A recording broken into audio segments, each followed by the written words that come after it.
And do you know something funny? As with so much that's rotten in this country, the abuse doesn't actually come from the people that are being talked about. You don't find genuinely working class people standing up and saying, oh, I hate healthy food and books.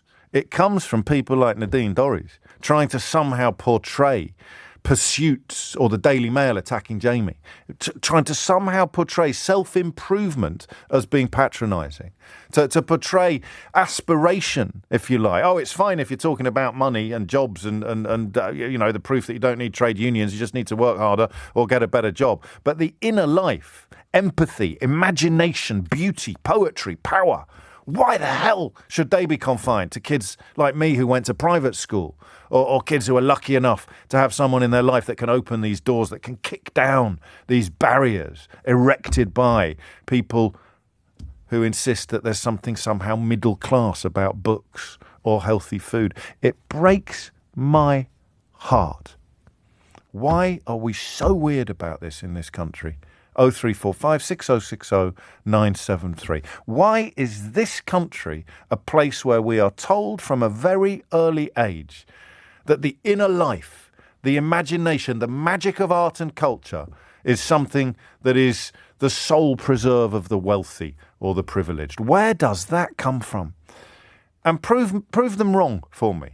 Are you somebody who, according to this bizarre model of looking at the world, you shouldn't be interested in something that you're interested in? Your kid shouldn't be a ballet dancer. You've got no business enjoying opera. Why are you listening to classical music? What sort of a social class? Do you see, how can it be so intrinsically linked, culture and class? It doesn't happen in other countries. It certainly doesn't happen in France.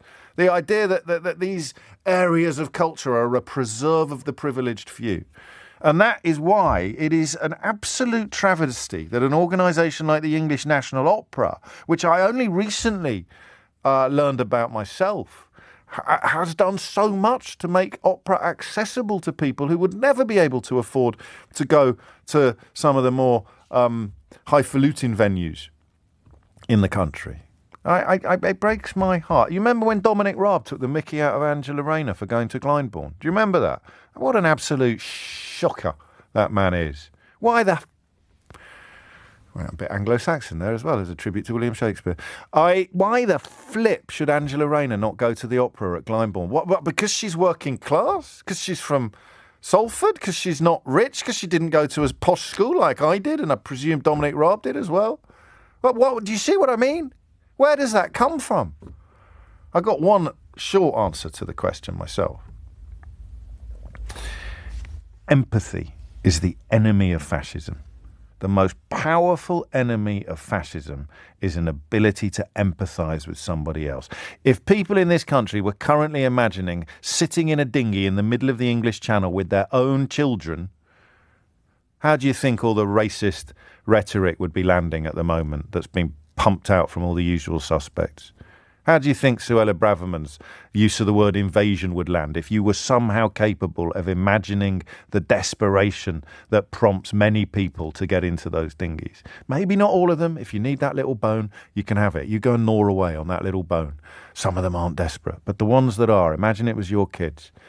And you're never going to be able to do that unless you perhaps watch a film or read a book or somehow get inside somebody else's life. And that's what art does. And so that, for me, is one reason, perhaps, why a certain type of right-wing politician or commentator or columnist thinks that culture is best kept away from ordinary working people. That's pretty scary, right?